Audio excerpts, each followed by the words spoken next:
back to another stream with Red Deer. My name is Red Deer. How are you all this evening? Thank you for joining me today. I'd like to return... I can't do it. I can't do it. I can't emulate perfect Bob Ross. I don't even have my drawing driver activated yet. There we go. Excellent. So we're going to be returning to this. I feel that there's quite a bit still left to do on this here drawing.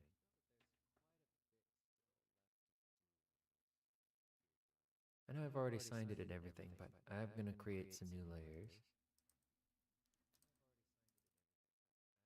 And we're going to go ahead and retackle it. And add a little river in front of it and maybe some nice little tree. But first, let's get some music on.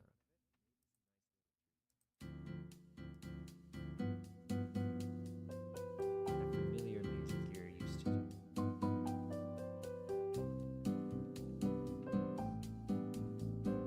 Again, I have to reiterate, I have no idea if Nina still uses this song. I don't even know if she still does drawing streams.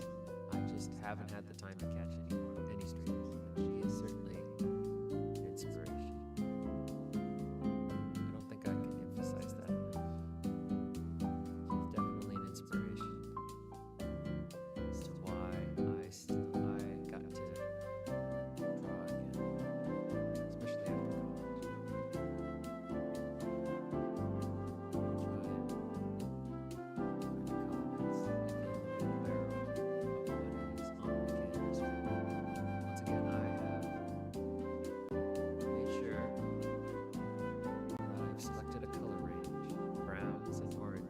Some red oranges. I'm just using those. I am primarily using a transparent watercolor and dense watercolor, but I have used a dry ganache, a dry gouache, however you're supposed to say it. I have my apologies. Underneath thick paint, and everything else that I mentioned, the transparent watercolor and the dense watercolor, have been in the watercolor section, the default watercolor sections of Studio Paint. Now, emulating Bob Ross, because I've been watching him a lot, to help me relax and go to sleep. Since it's been really stressful lately. Picked up meditation again.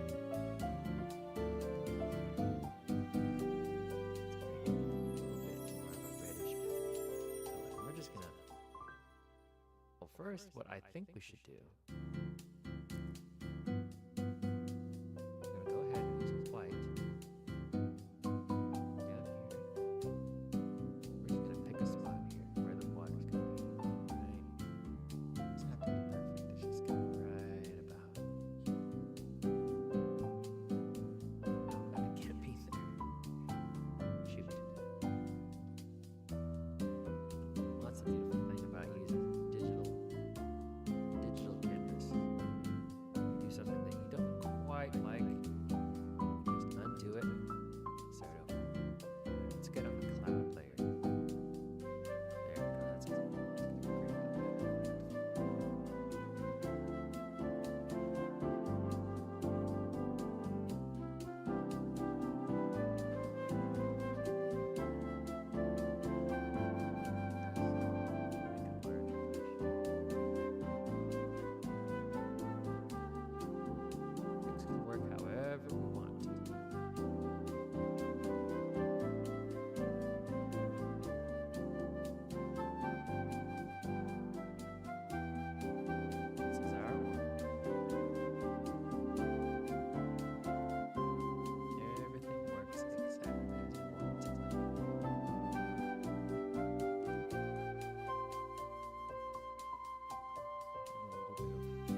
oriented in the landscape configuration. I don't really know what any of that means, but I said it. I hope to set it with enough confidence. It conveys an idea that perhaps, maybe, I do know what I'm saying. Perhaps. Okay, this. Perhaps.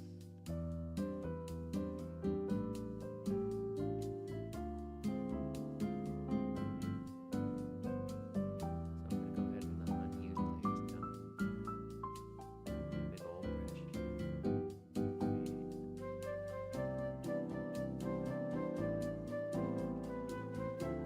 Just the browns.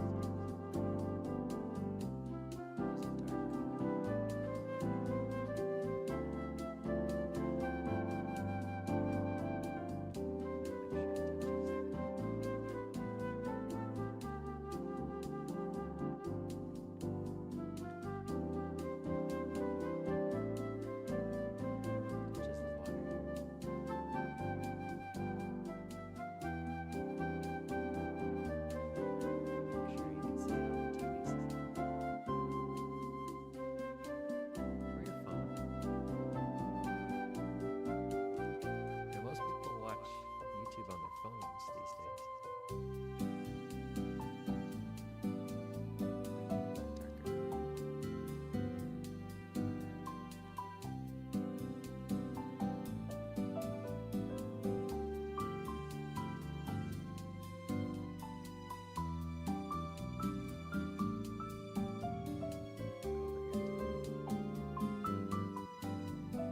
Now over here on the right hand corner, I'm gonna drag it over. Maybe that's not good. Maybe that's not good. So I have a navigator enabled so that I can always keep an eye on what the composition looks like from a distance. It's very small, but it gives me a good idea of how everything is going to come together when I'm done. Now you don't have to use it if you don't want to. That's fine. I'm just telling you how I like to do things. But you do not have to do it too. You can try and copy me the start foundation. But time you'll find you have your own style and preferences. And that's okay.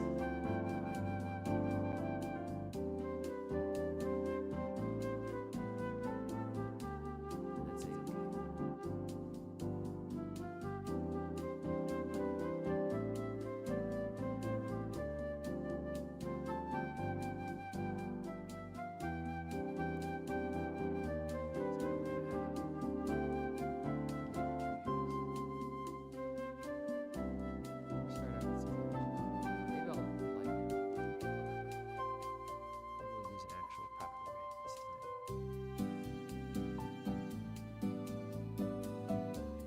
Just make it our spots here.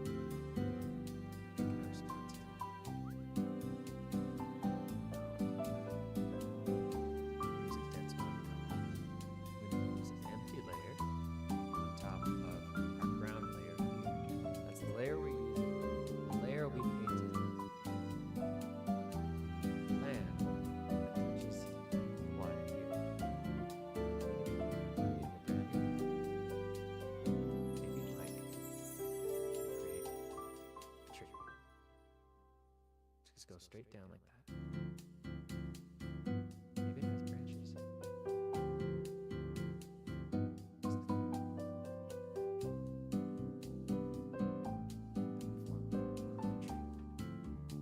every tree has its own friend. It has branches too.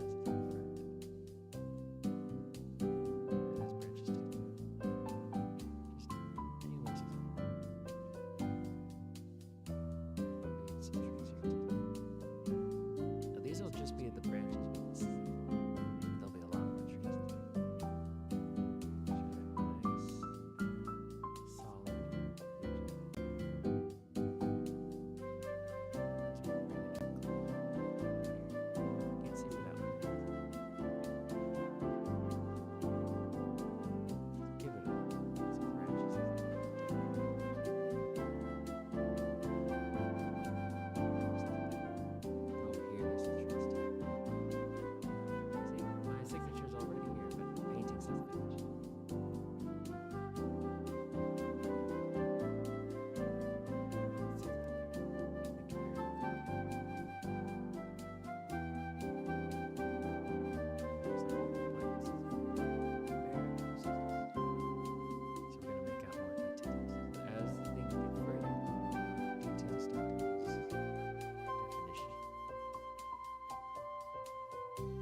devil out of it.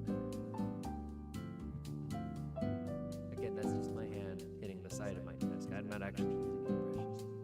Don't use the pen that you're using against anything metallic. You'll damage the pen. And that just won't be good. Might be inexpensive. You have to break it in, and that's a long process. So now I'm going to bring back the dry ganache.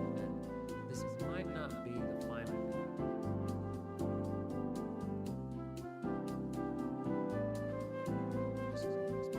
This is breaking it up as well. Just gonna get some kind of indication. There, trees up. There.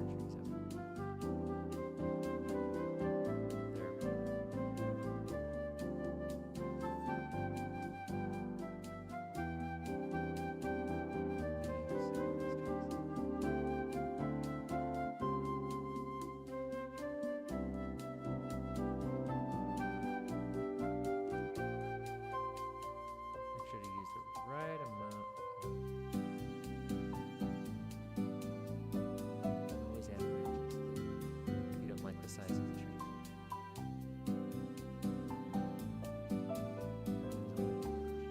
This isn't looking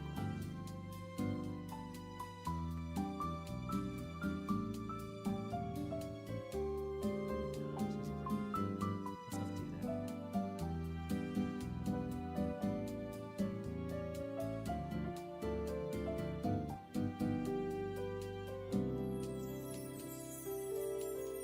Some more transparent watercolor.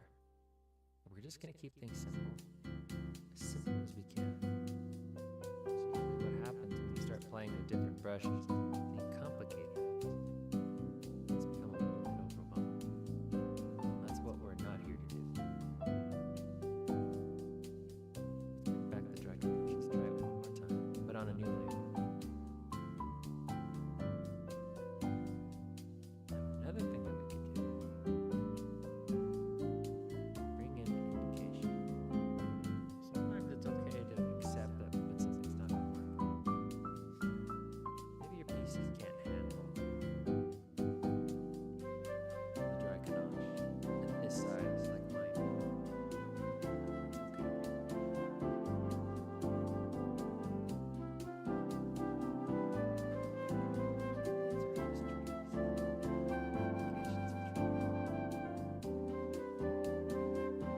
This hatch is really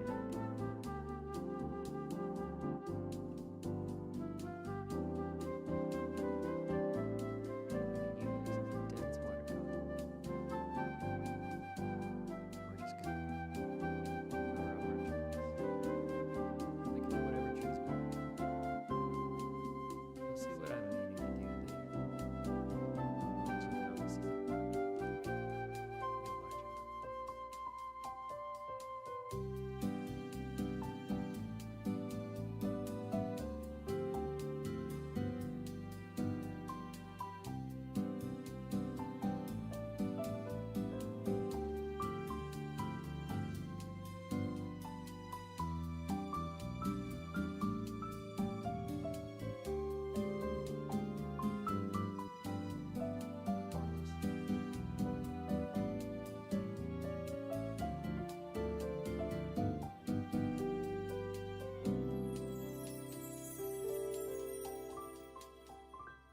See, the land I created here is a little bit barren. I want to create something in the spirit of Halloween. It's a little bit unnerving. At least that's what I hope I'm achieving here.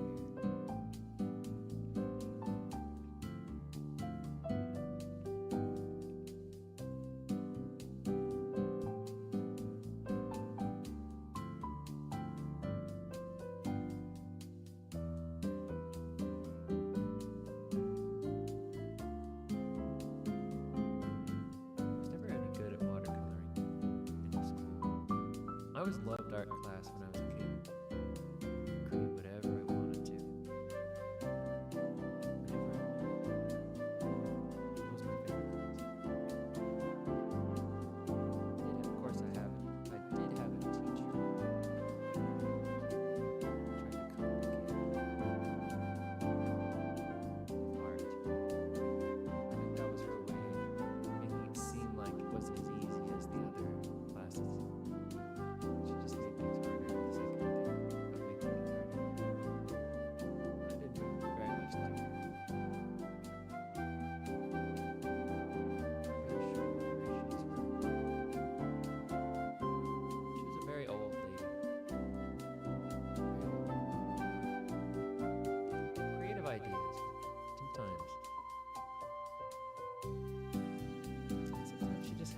she just got things wrong. Kind of like how I am today. Remember, there are no mistakes. We have to relax.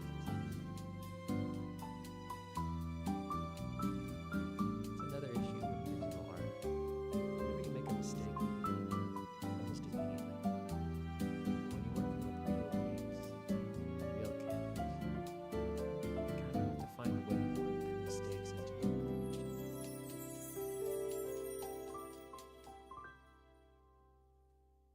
I'll bring up the opacity.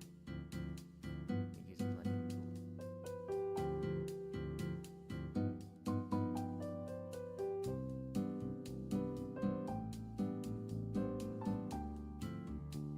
Make a small blend.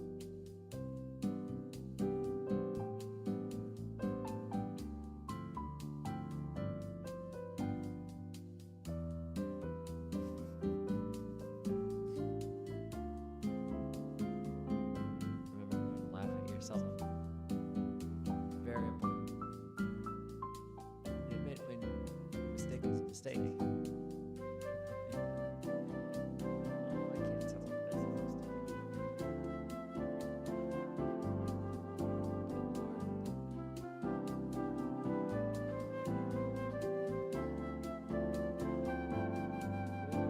Good Lord.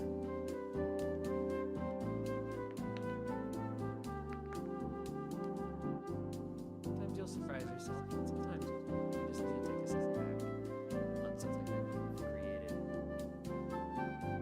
I've never, I haven't drawn too many backgrounds before.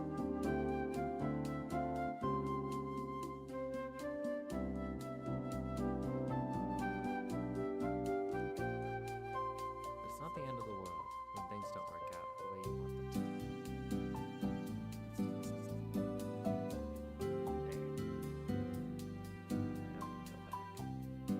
There. Now we can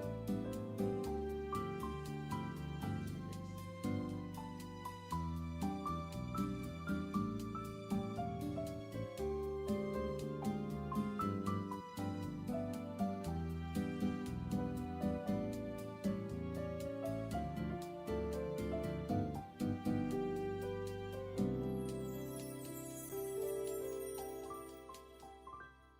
Seem to have lost the color of the branches.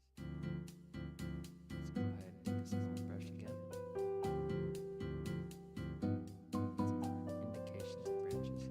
We don't need to go into finer detail. We don't need to overdo the details at all.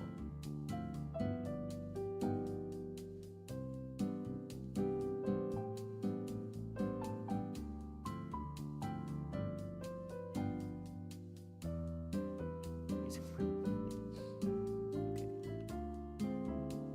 Okay.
got plenty, and I'll change them out when I feel like it. It's not a difficult process. Just sometimes I just I'm just lazy. I don't feel like doing it. I don't feel like breaking it into two.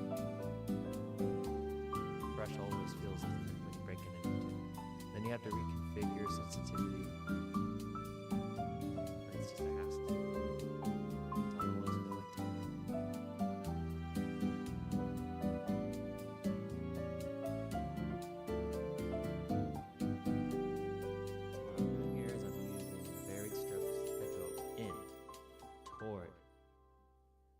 Toward the tree.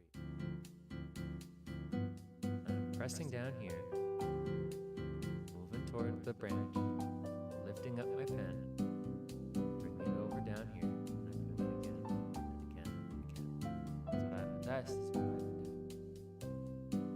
do. Again, don't complicate your process. Do what you feel is right. You'll learn as you go.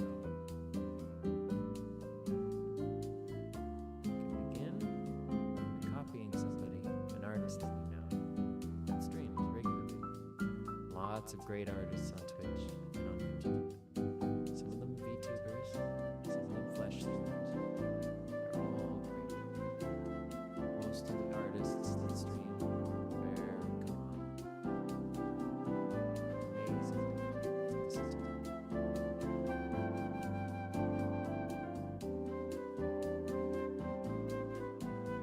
Start out by copying their process, or copying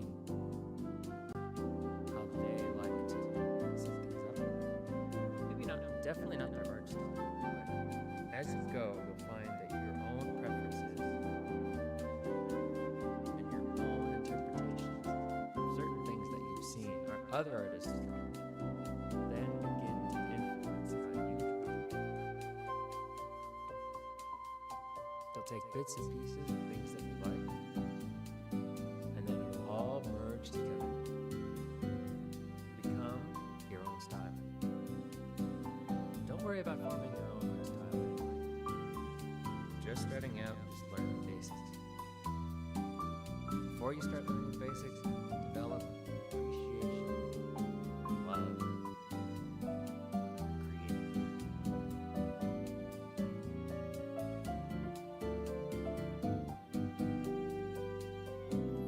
Don't be afraid to make mistakes. Once you get rid of the fear of making mistakes, then that's when you start having fun.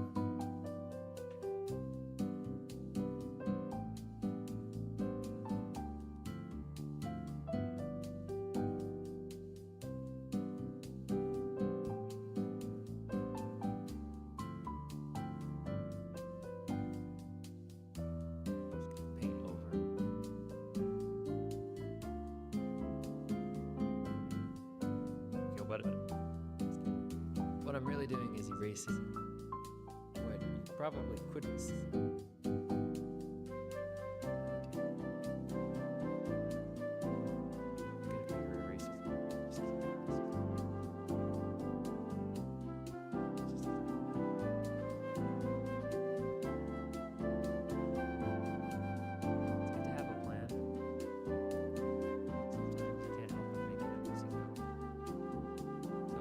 Create a new layer, but then there's a feature where you're allowed to clip the layer below.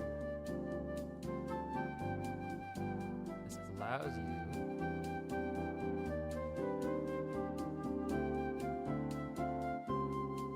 to just color the layer it is clipped without bothering anywhere else.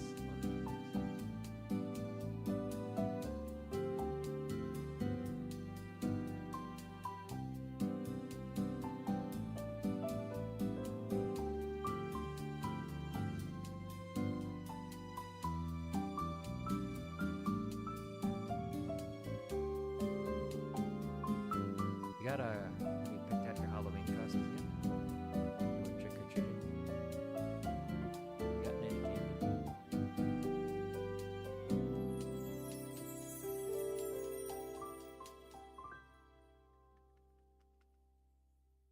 Gonna hand out candies to the kids this year.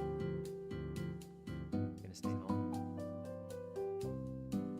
Any decorations? Or maybe you just won't be participating this year. Halloween's a great amount of fun, but not for everyone. Some people can't handle horror.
Try not to get frustrated.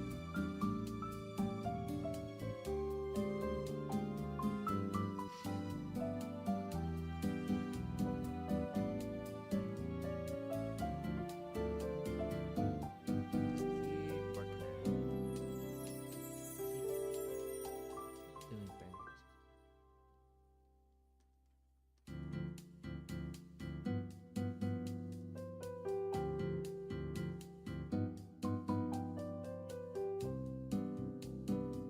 Oh, I've saved a while. There we go. Control S. I don't want to lose all this progress.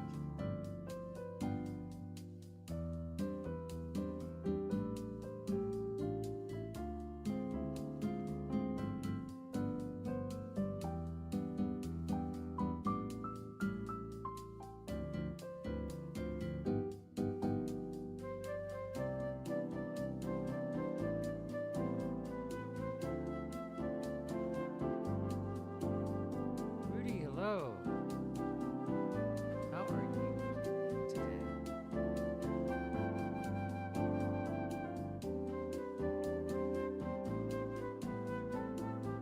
Took a little bit of a break from Spooky Month, just for today. That's a cool leaf. Yeah, it's supposed to be a tree. But the trees I ended up with look like giant leaves sticking out of the ground. That's okay. Thank you. How have you been?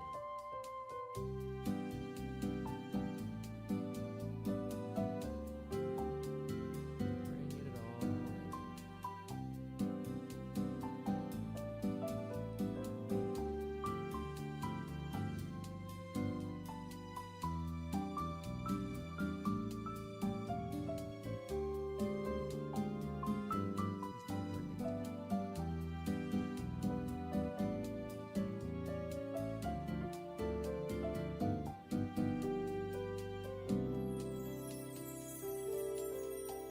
And we're going to go to the branches. We're just going to erase imperfections. One little flick. Pretty satisfied by the results of my division. Nice. Some of my friend told me that it looks like a webtoon stuff or Korean style comic. Excellent, excellent. That means it is of quality. High quality indeed. Mighty nice, mighty nice.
it mirrors your voice as it echoed?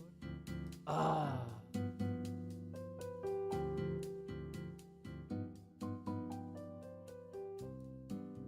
Thanks for telling me. Shoot.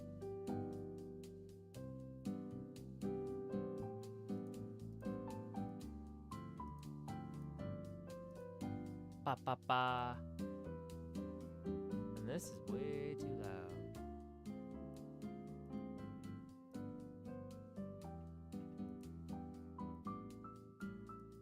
Ba ba ba ba.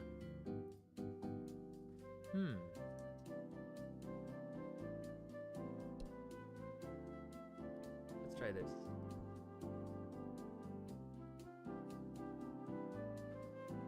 It's good now? Good. I must have probably missed some things when I was testing the audio. Oh, it's probably been like that the whole time too. Ooh. Oh well. There are no mistakes, there are only happy little accidents.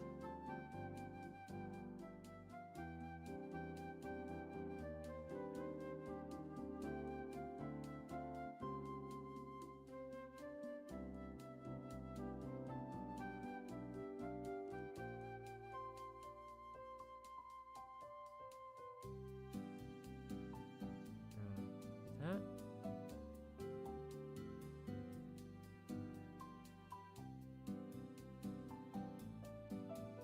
And make sure it's nice and full, nice and filled.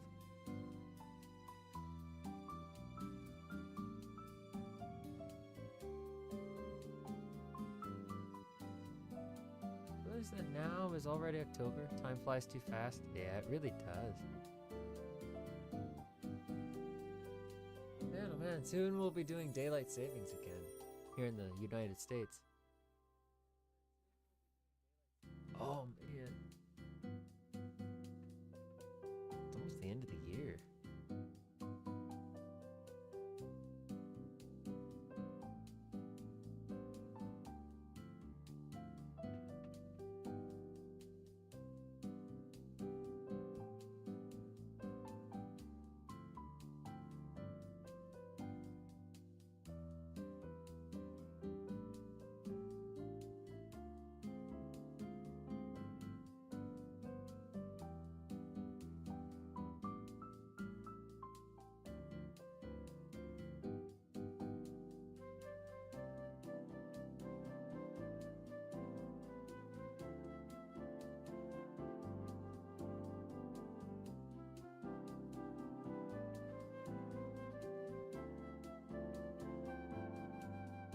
Erase a little bit of the imperfections here.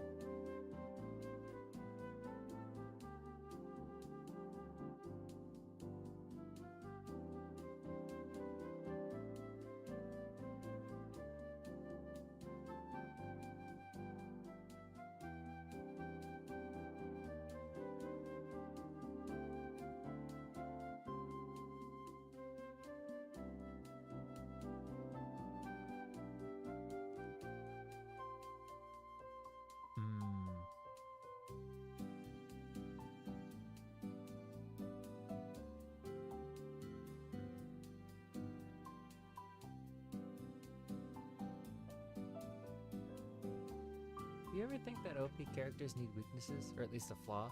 I think interesting characters, no matter how powerful, they need to have some kind of quirk or drawback. Characters that are too perfect just aren't all that fun.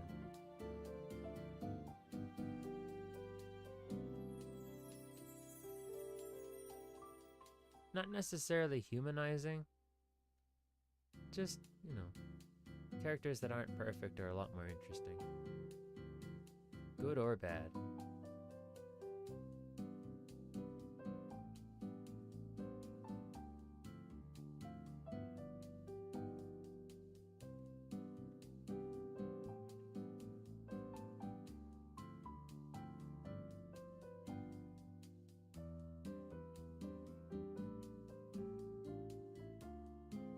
Let me save again.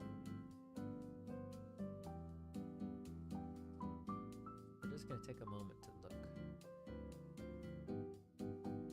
at our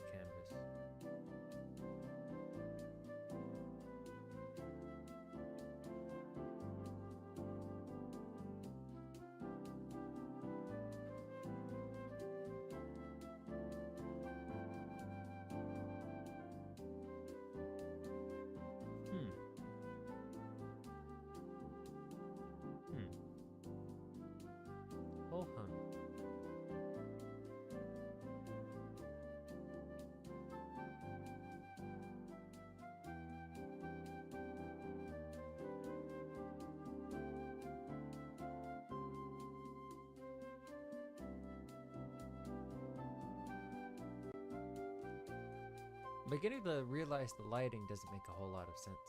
How could the sun be behind the mountain? It's somehow the light's coming off the side here.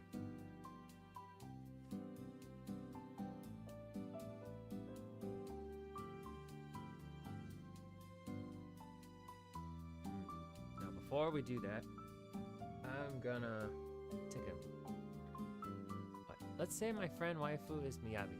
She's strong, I see, but she has some flaws. Her way of thinking, she has been tricked to almost lose her katana, and in chapter 5, she almost was a Kyuubi, wrecking the city. Oh yes, Miyabi is an idiot savant. She makes it very clear that she's unmatched in combat and with the blade, but she cannot do anything else at all. And I think that makes her very interesting. And then the same thing with Yixuan in Zenless Zone Zero. She is a very powerful mystic, but she's lazy, very lazy, and will often find ways, new and creative ways to shoulder her work and chores onto her disciples. Now hold that thought. I have to go to the restroom really, really bad. I'll be right back.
Despite my friend's obsession with Miyabi, he learned nothing about what makes her interesting.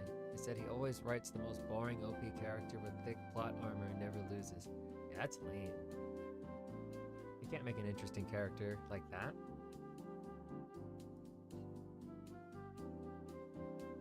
Your friend keeps making... Sounds like your friend likes characters like Kirito. Or Rey from Star Wars. They are... It seems that he's simply unable to separate maybe himself from the characters. And just wants his creations to always succeed. And while yes, you can do that, but you can't expect anybody to really like a character like that. Or really consider that kind of character any good.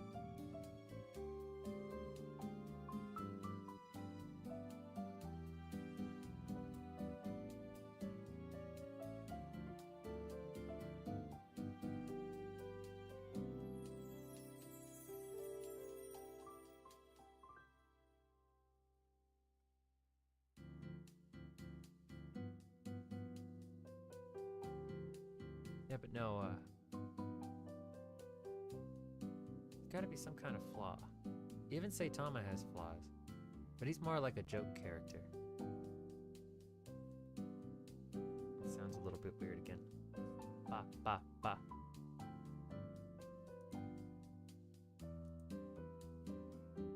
Welcome back, thank you, thank you. Thank you. I wonder if it has something to do with my...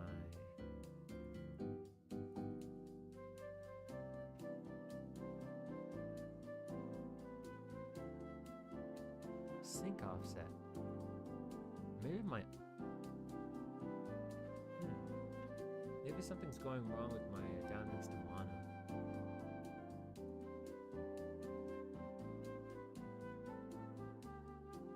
I don't honestly know.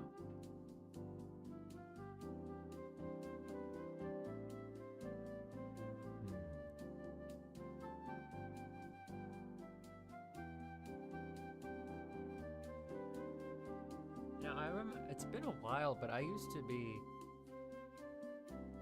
to write a lot of short stories. The thing I would focus on to make a character interesting is I would try to base it off of a person. Or try to base it off of somebody I knew. Just as a base, though. It wasn't like one-to-one, it was just like, this is like a little springboard. Maybe they just really, really like Peanuts.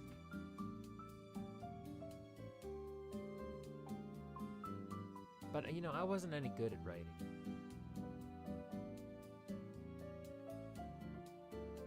Although there was this one story I wrote.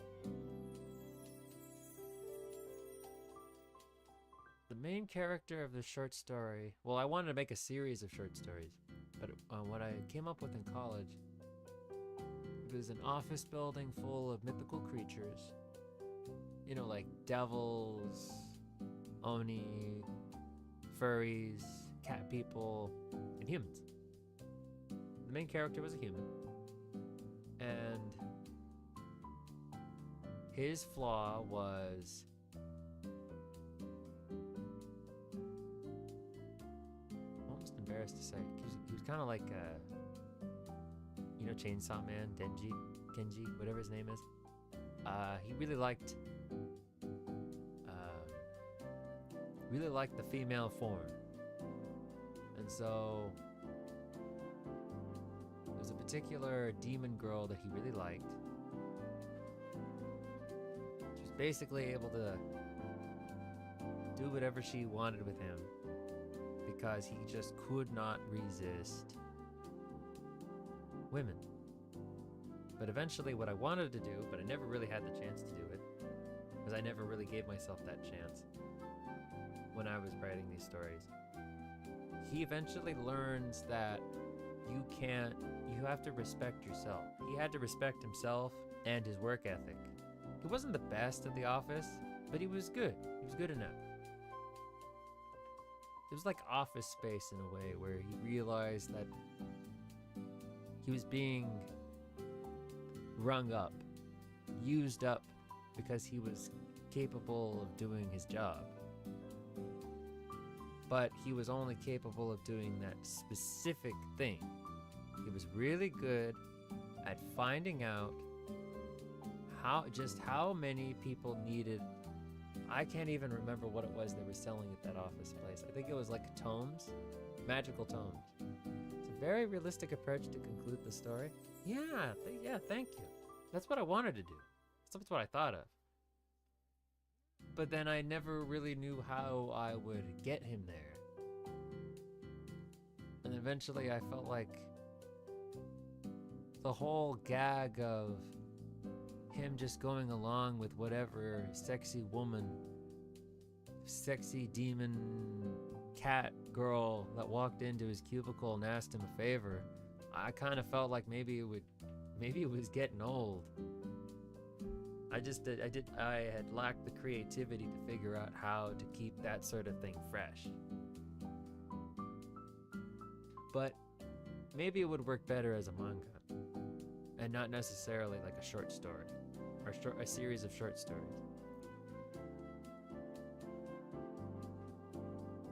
But the idea was he was really good at his job, best at what he did, but everything else, like brewing coffee, saying no to a hot woman, getting to work on time, knowing how to ask for a raise, he didn't know how to do any of that. And he was a decent friend, helping people out whenever he could, well, helping out his friends whenever he could. But then it always went back to him not being very good at very many things. So while he would mean well, things wouldn't go according to plan.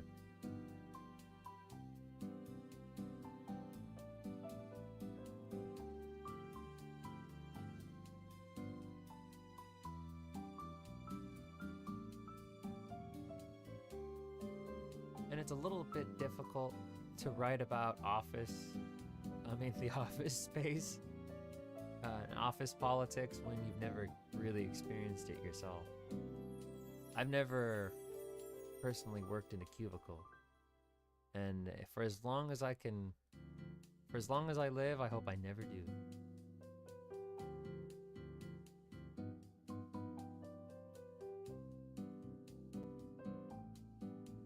But you get the gist. Can't even remember the main character's name, but you understand it, but your friend doesn't seem to understand that at all. It's the character flaws that make them interesting. Your story is already engaging, maybe because how relatable it is and very close to what the reader feels in real life, especially the difficulty to say no. Yes! And then when you're like he was a huge simp for hot girls. Could not deny them. Yeah, because it was exact, and then it was also how I was feeling at the time too. Not necessarily in the office place, but whenever I had to do my assignments, and I was also part of a club, and there was a whole bunch of different things going on in the club, and it was very difficult to work with people. I figured, this may as well be like a cubicle whenever I had to hide away to study. Because at my university, there used to be these little cubicle things. They had these dividers, and if you sat at one of them, you were essentially in your own room. It was like a cubicle. It was like that. There used to be a whole bunch of them before they remodeled the library. And then, it was like, and then I mixed in my own experience with, but like in high school, I didn't know how to say no to people. I guess this is a mirror to a socially awkward person, or the quiet one. I was both. So in a way, the main character was based off of how I was at different points of my life. So I know how to say no. And I knew how to say no in college, but I did not know how to do that up to a certain point in high school. So before that, I just went along with whatever anybody said, kept my head down, followed the rules, did what I was told to do. Good thing I never really hung out with bad people that told me to do, illegal things. I'm fortunate in that regard. But there was something that happened in high school that I said, you know what? This would not have happened to me if I knew how to say no. And so from that moment onward, the word no, it felt natural.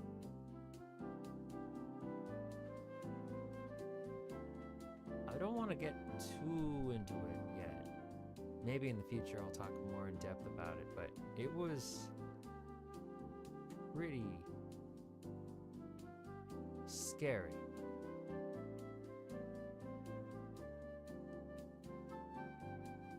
It's very scary.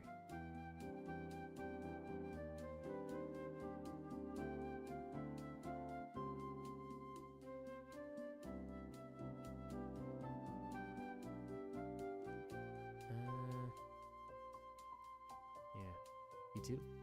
Yeah, high school self is also like that, being the most obedient to rules. Hard to say no, especially when the girls need to copy my work, quiet, and I wear glasses. I wear glasses. I've been a 4 eyes since the 3rd grade. I have astigmatism and nearsightedness, but my astigmatism my nearsightedness did not take shape until I was in, I'm gonna say 4th grade. Before that, I could see fine.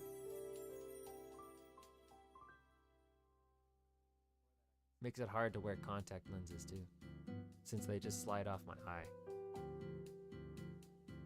The most obedient? Yeah, my parents were scared. They were a little scary when I was a kid.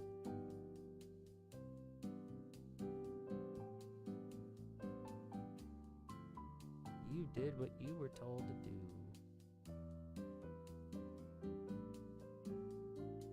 Don't tell me it's 3rd grade of elementary school because I was the only student who had glasses at the time, too. Said it was genetic. Yeah, I would say not everyone, but a lot of people on my dad's side wear glasses. And astigmatism, from what I understand, is genetic. It's what happens. So your eyes, as they are supposed to be, particularly the area around your pupils and your irises, it's like a bump. They're supposed to be like round in front of your eyes, because your eyes are not they're not perfect spheres. Well, they're not supposed to be. This helps the long and short of it is, it helps your lenses, your pupils. Oh, I'm messing things up, but it helps your eyes reflect light so that your brain can better process what you're seeing. Well, if you have astigmatism, it means the roundness is actually flat, and your eyes are closer to perfect spheres, and they're not supposed to be that way. So then you need glasses to help correct the light. Because long and short of poor vision is your light being able to enter your eye and your eye's ability to process that information.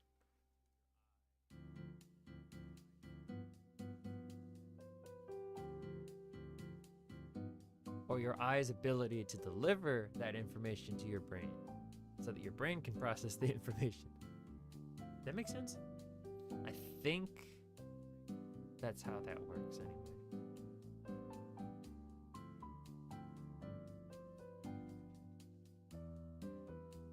These are similar color.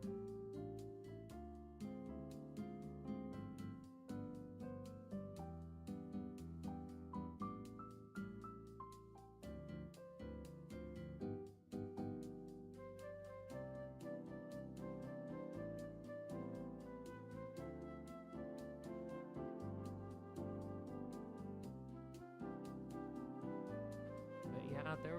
Fortunately, I wasn't the only one with glasses in my class.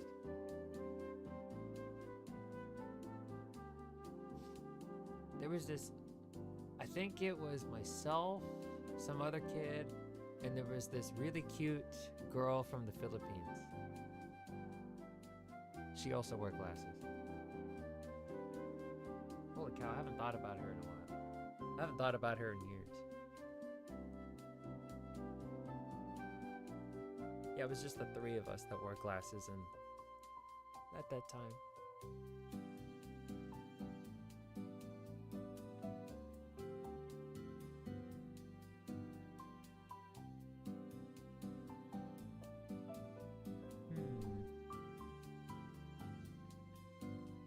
No, I don't remember if she was from the Philippines. No, she was Filipino or Filipina, but her parents were from the Philippines, but she was born in the U.S. I think? I don't remember. I never talked to her.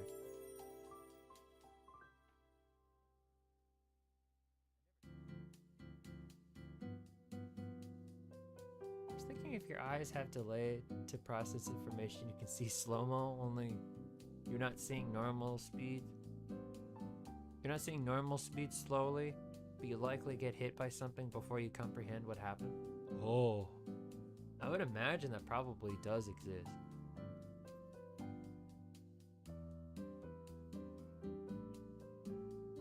But I do know one of the many symptoms of PTSD is that you know when everything feels like it's going slow motion? Like you're about to be hit by something, and then your body's like processing information quicker, and so you're able to dodge out of the way faster. But it only lasts for maybe a couple seconds, and then it stops. Well, I know that there's a symptom of PTSD where that response never turns off.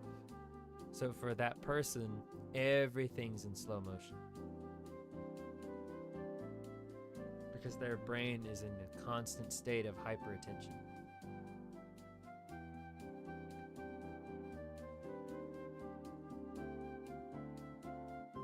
But then it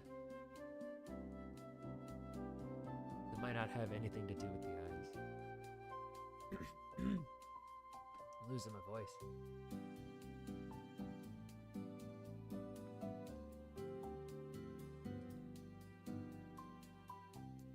Oh, God, at work.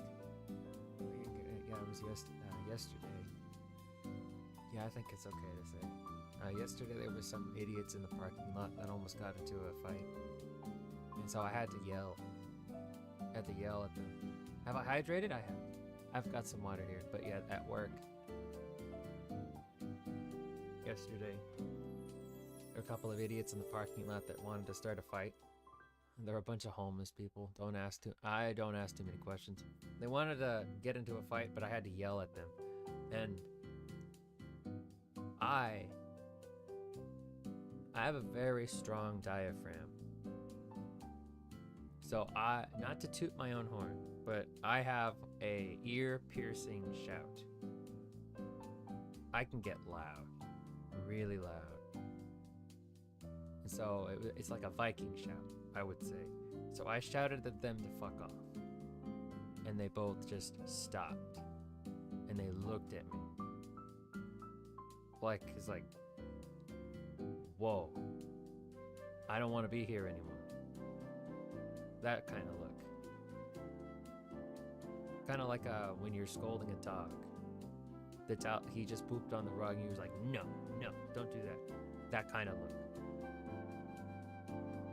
But I wrecked my vocal cord. Man, that's kind of cool and scary if I were you. It's a result of many years of vocal training and diaphragm exercises, because I wanted to be a voice actor for many years. So I did all of the workouts and I did all the breathing techniques. So I can shout pretty loud. Really fucking loud. I don't like it because it's scary. It scares people. I don't like scaring people.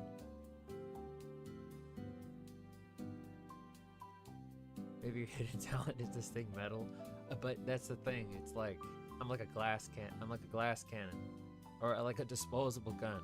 You get one gun, you'll get one fire. That's it. Or like a match. One of those wooden matches.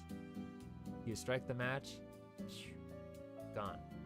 Because when I shout like that, my voice disappears. And it was just yesterday. So it's mostly come back today, but you can hear the raspiness. Like I've got phlegm. Yeah, no, I don't like it. I don't like it. So I try not to. I only use it as a last resort. But there were kids there. There were families shopping there.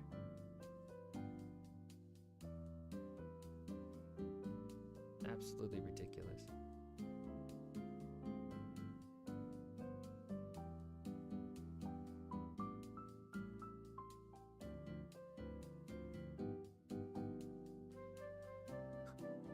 But I do like metal music sometimes. I don't know how I am at singing though.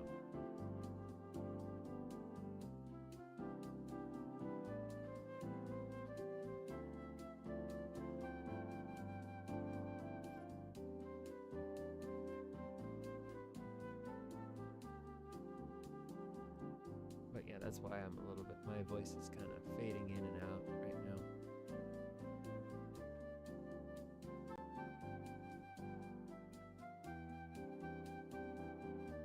I haven't heard you sing though. What kind of music you listen to recently? I've been listening to...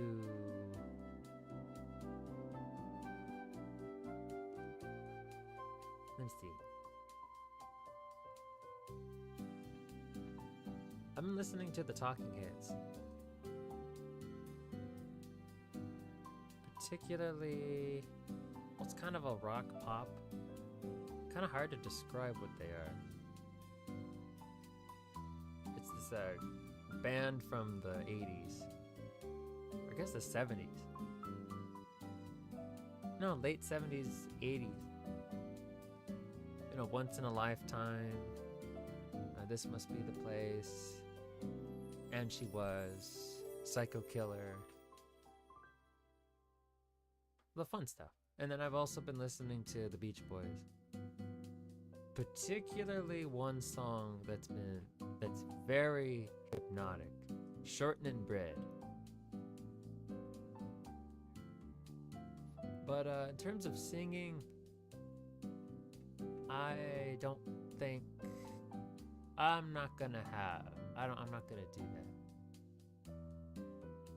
I don't want to do that. I sing in the shower. And you know that's good enough for me.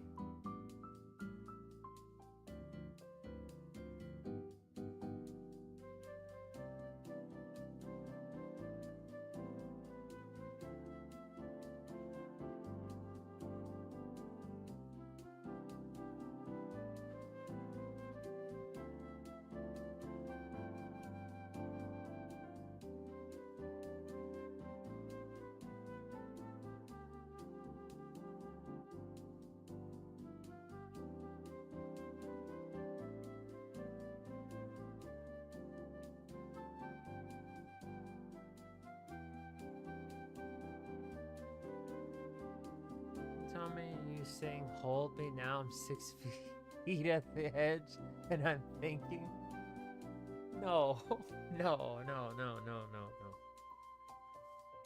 No, that's more my brother's speed. My brother listens to 9 Inch Nails.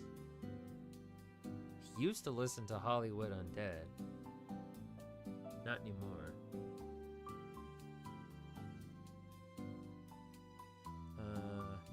Listens to a lot of K-pop. Like Twice. Okay, it's more like a garage song than a shower one. No, I don't sing that. I don't know that one. But he also listens to Gorillaz. I guess I've been into Gorillaz too.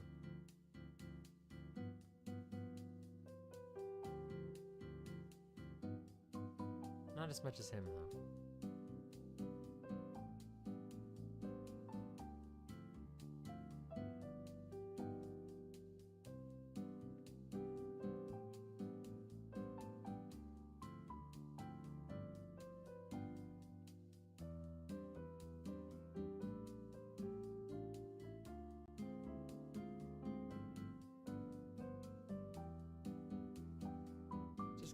see what would happen if I did this. Super fast jellyfish.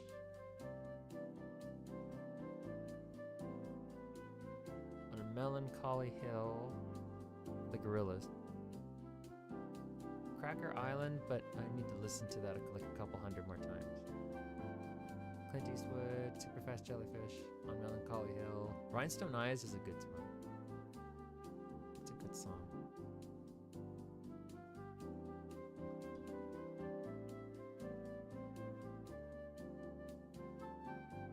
I only listen to, sometimes I listen to Metallica. But only when I'm feeling a certain way. You know, good and bad.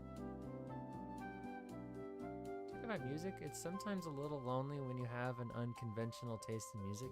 Yeah, it is. Like Shortening Bread. It's a very weird song by the Beach Boys. But I remember reading about how Brian Wilson, he was obsessed with that song. And he knew he was like, the Beach Boys were a big band back in the day. So when he was like he had some issues with drugs. But when he would go on his drug binges or when he would smoke weed, he would like call up some of his friends and some of the other artists, and they were like, okay. It's like, hey Brian, what's going on? It's like, hey, have you heard this? You heard this song? It's really good. It's like, it's the Shortening Bread. I think it's one of the best songs on the planet. I think you should listen to it. He was at his piano, and he would just start playing it. He was like, Mama's little baby loves shortening, shortening. Mama's little baby loves shortening bread. And he would just go on and on like that. It'd be like 3 in the morning. It's like, Brian, it's 3 in the morning. Go to bed. I said, no, but this song's stuck in my head. I think you need to listen to it.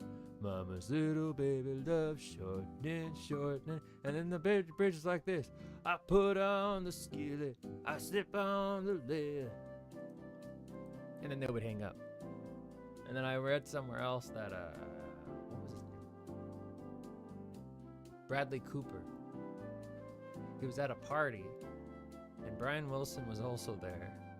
And Brian Wilson, he had a little bit of I don't know what he was taking. But he saw that there was an unmanned piano at the party. He just goes up to the piano.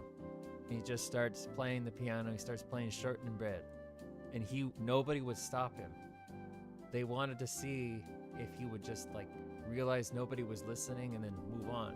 But he stayed there for like 3 hours. And he would only play Shortening Bread. And then Bradley Cooper finally said, I gotta get out of here. This guy's crazy. Let's say I listen to a hardcore band. Not only it's pretty hard to find someone else who talks about it, it's also awkward to listen to someone else's song that contradicts your taste. Yeah, I've heard that. I've heard that it can be pretty difficult. Especially these days where everybody just wants to listen to, I don't know what people listen to. Kendrick Lamar? I mean, some of his stuff isn't bad, it's just... And then there's Taylor Swift. I was like, I think Taylor Swift is shit. I don't like Taylor Swift's music. And then there's also the saying that 90% of the world has shit music taste.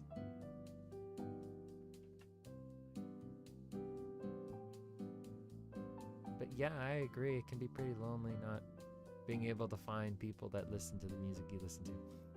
Yeah, songs these days are pretty simple. 3 verse, bride, ref, and then repeat. Rinse and repeat unless the final part has special lyrics. Yeah, and it's formulaic, it's generic, it doesn't say anything.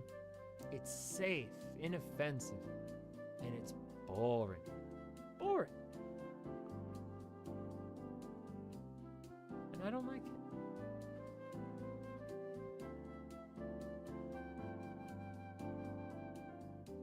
I just don't like it.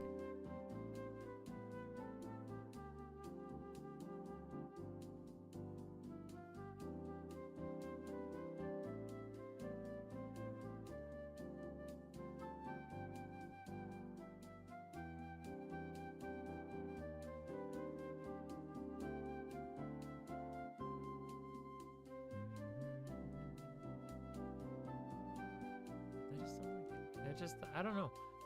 And another thing is, I don't personally like most of the songs that are out. Most music in any genre is about love. I don't listen to love songs. I don't like love songs.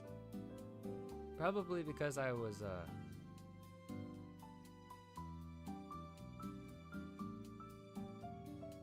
single loser in high school. And also why some songs heavily rely on EDM or flashy electrical music, or they just go way, way, way too hard on the bass. It's like I don't like that stuff. I listen to synthwave and nightcore, but I don't listen to heavy synthetic music or retrocore, which is just like 80s style music with synthesizers and things like that. But I don't listen to the techno. I don't do what is it called? A garage house. I don't do EDM or whatever it is that blasts in those Genshin character reveal trailers. This is all the rage. Random user, hello. Welcome. My name is Red Deer. Me too. I don't listen to love songs not only because I'm a loner, because I pay attention to lyrics and will appreciate something deep and meaningful or relatable. Yeah. Like Nothing Else Matters by Metallica. I really love that song. Whenever I feel like a squishy pile of poop, I listen to that song. It just hits a little different.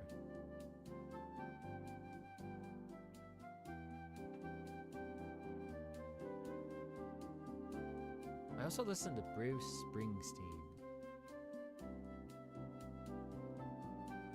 Currently taking a break from drawing my OC's reference sheets. Those are always fun. When you're creating a character and you're trying to figure out what the hell they're gonna look like. And you make a reference sheet so you don't forget.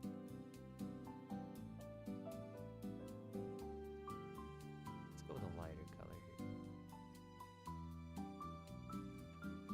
I'll continue working on it soon. That's good. How about I make things easier? I'm gonna use a white transparent brush.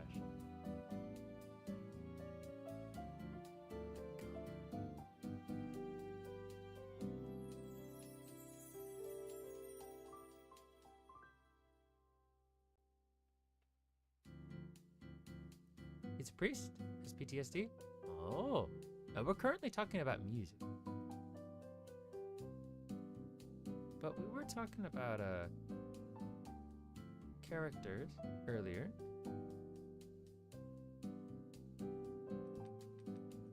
Oh, now it looks even more like a leaf.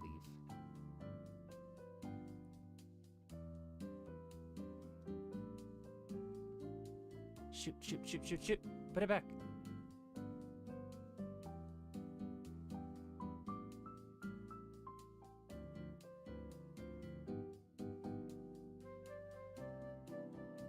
Oh, wrong layer.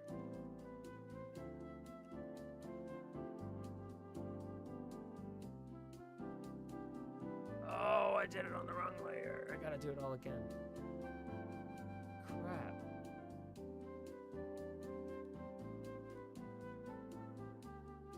Sahara's beyond human comprehension? Does he know Cthulhu? Is he a Cthulhu priest? Or will he become a Cthulhu priest?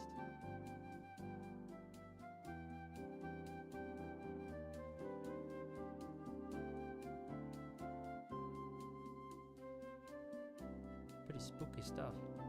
Especially around this time of year.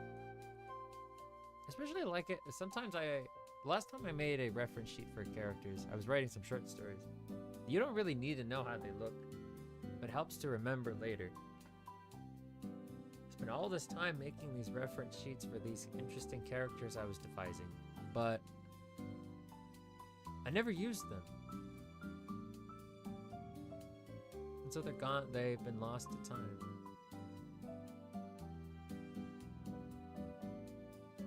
Demons and stuff? Oh yeah, because he's the priest. It makes sense. Yeah, and then I just ended up never using any of the characters I created. Because I would spend more time, not that you would do that, but I would spend more time drawing the characters than actually writing.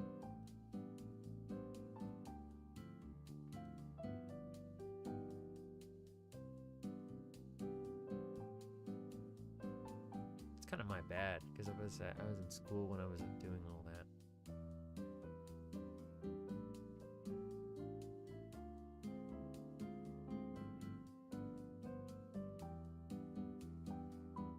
So where are you going to use these characters, a random user?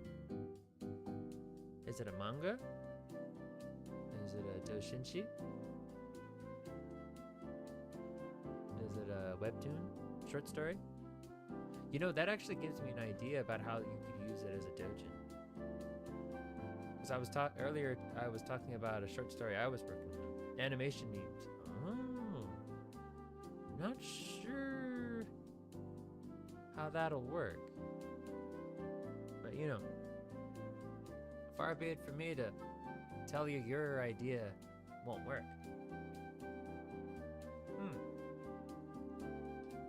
But sometimes art as well. That's good, that's cool.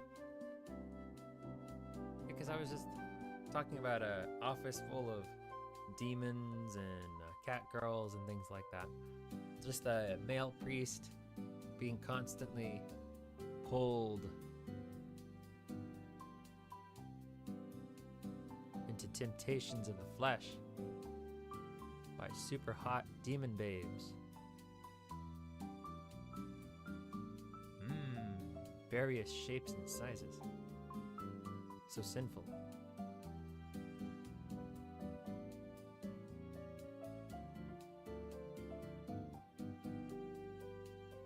He's thrown into the faith universe. I do not know what that is. Oh, wait, no, I do know what that is. That's that Atari-style horror game, isn't it?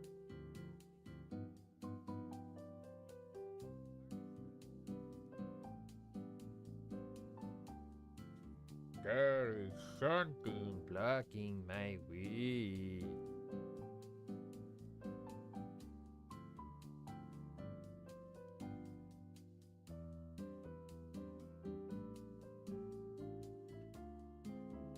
Unholy Trinity? Yeah, I know those. I know that. I know that game. I watched another streamer play it. Vinny Vinesauce. Yeah, well, that sounds interesting.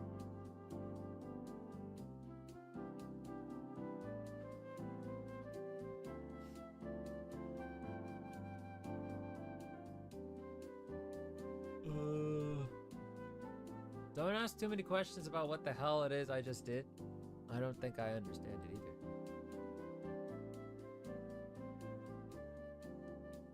Or it's beyond my wildest dreams.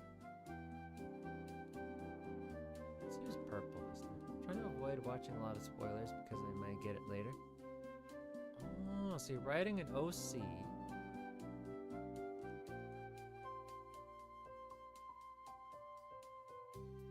For a universe set in a game you haven't played.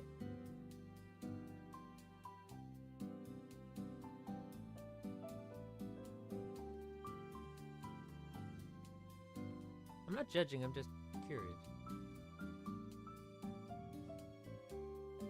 Sometimes I do that. I do that too.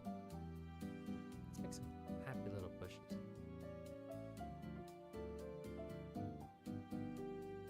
Yeah, I haven't actually played it yet. I think it might help.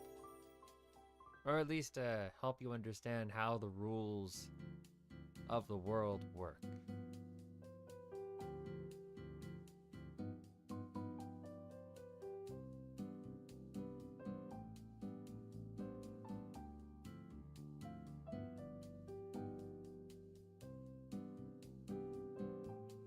We're back to making little clouds, aren't we?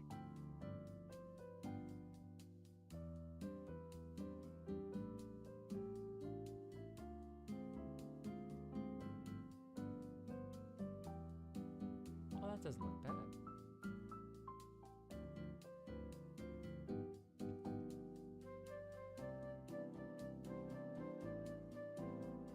gonna get back in.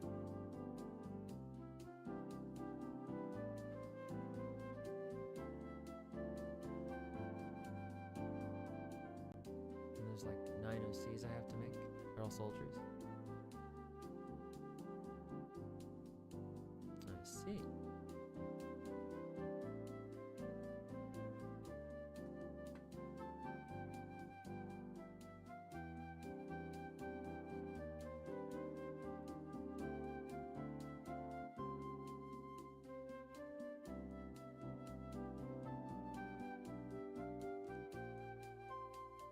Any musical accompaniments?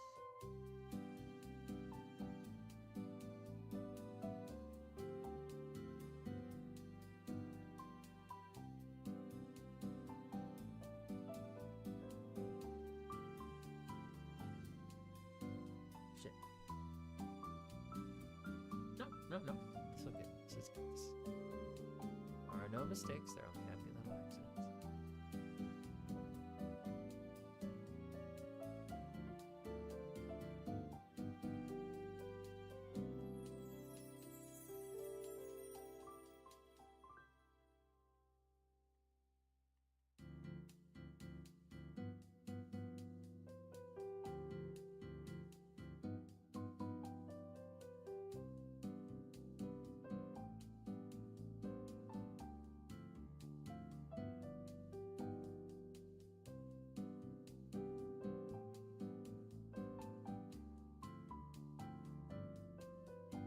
Bring that down. Just like that, I've turned it into a nice little river.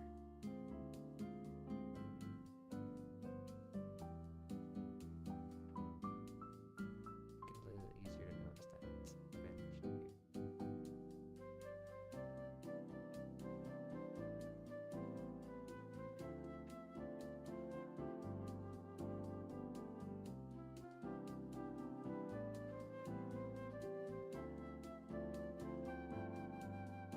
Now let's bring in some clouds.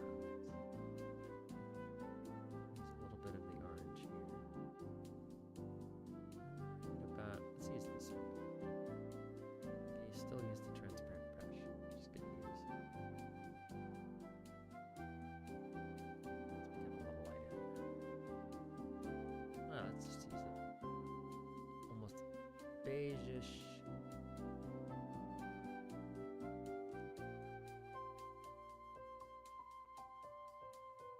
Make it a cloudy day.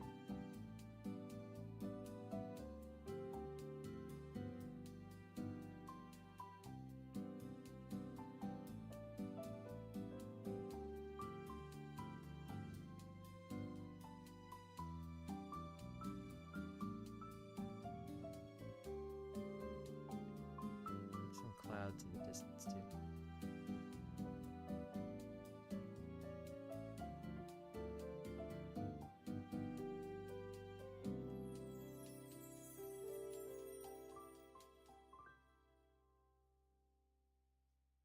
Use a smaller brush. Get a little more defined. So there's this brush, this all-in-one brush. It does pretty much whatever you want to, depending on how hard you press down on the pen. Can't remember where I found it, but it was in the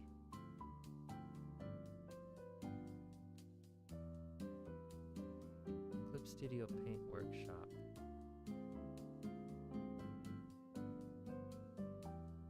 Made by an artist who's probably just as lazy as I am.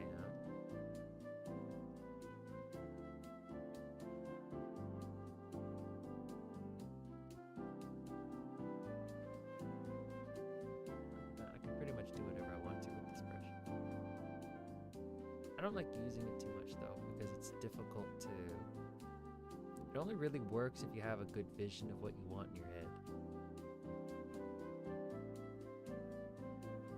I want some fluffy clouds.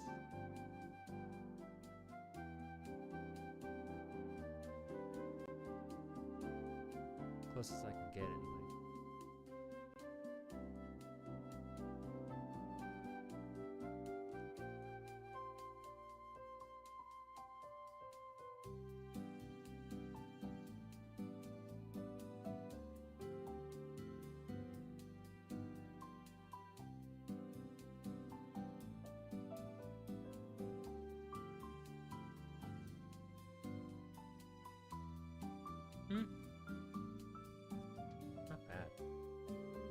Definitely could use a little bit more work, but it's not bad. I don't think this is bad. I'm a little more satisfied with it than I was when we started.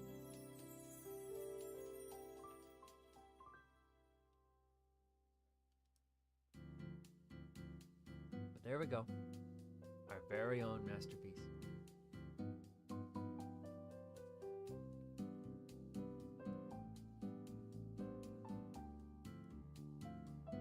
Let's make this little horizon a little more obvious. One last touch. We're gonna use black, but we're not gonna let it do what it likes to do. We're gonna tell it what to do. I'll bring that into the brown here. Just need to make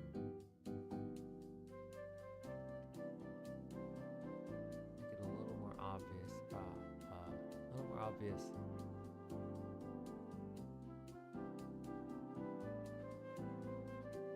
Where the separation is. Let's go darken it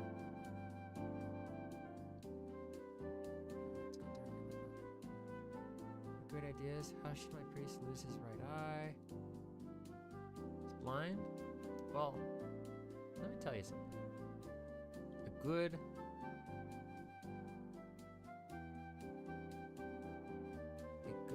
lesson that I learned from my creative writing classes. You have to think about, you can add as many or as little details as possible, as long as they contribute to the character. Make it easier to understand them. They're not just ideas for the sake of ideas. And also, have to remember a nice little acronym known as KISS. KISS. I'll write it down here. KISS.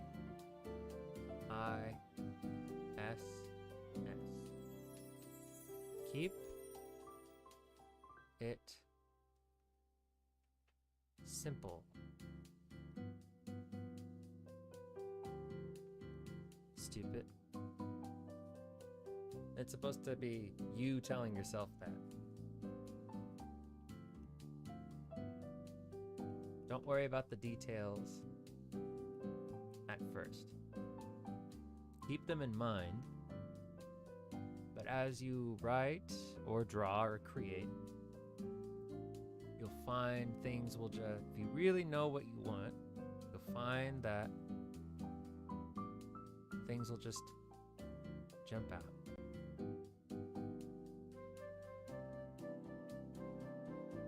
Maybe it's never revealed how he became blind. Unknown reasons. There you go. Or as you create, so you'll just see how you can weave that in naturally. Maybe you can use it as a source of comic relief if there's a lot of tension. Like maybe it was something as simple as a cat clawed it because he got a little too close. Maybe he was in a hunting accident. Or maybe he was a trained assassin at some point in his life, and he's not actually blind.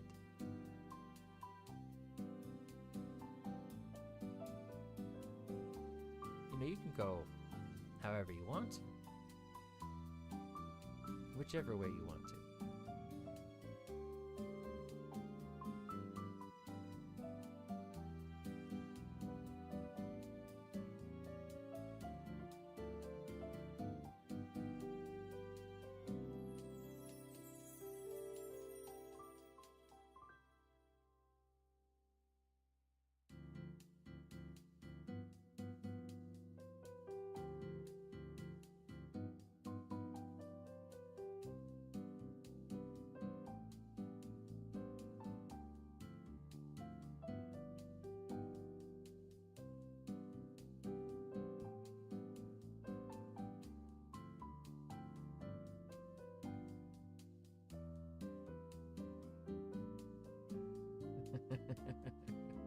Yeah, sometimes you just gotta. Another thing my professor said. Sometimes you just gotta get a whole bunch of balls of mud. You know, those balls of mud are ideas. And you just start throwing them at the wall, like I did with this painting.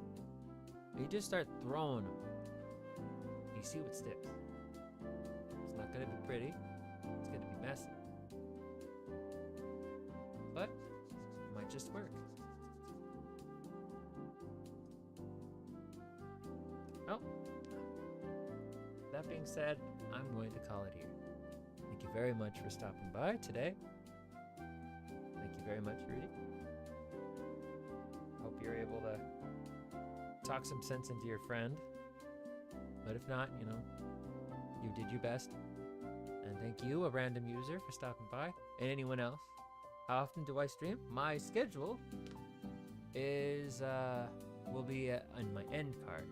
But I like to stream on Mondays and Tuesdays at 1:45 p.m. Pacific, and Friday nights or Saturday mornings, depending on where you are, starting at 12:05, 5 minutes after midnight Pacific Standard Time. So it's probably late morning if you're on the other side of the world from me. Maybe early morning in Europe. No, it's probably like, I don't know what time it is in Europe, but it's like mornings tomorrow.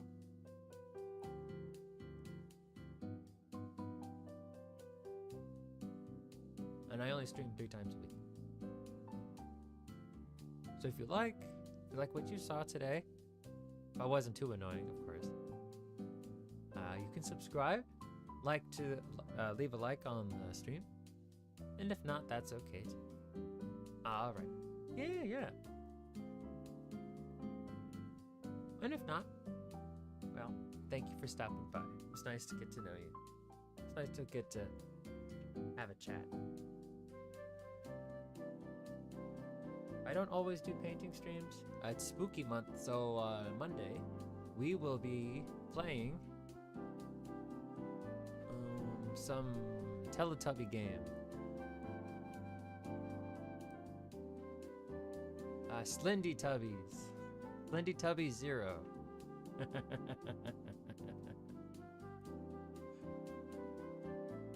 Yeah, it would be fun.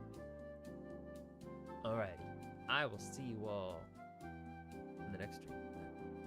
Bye-bye.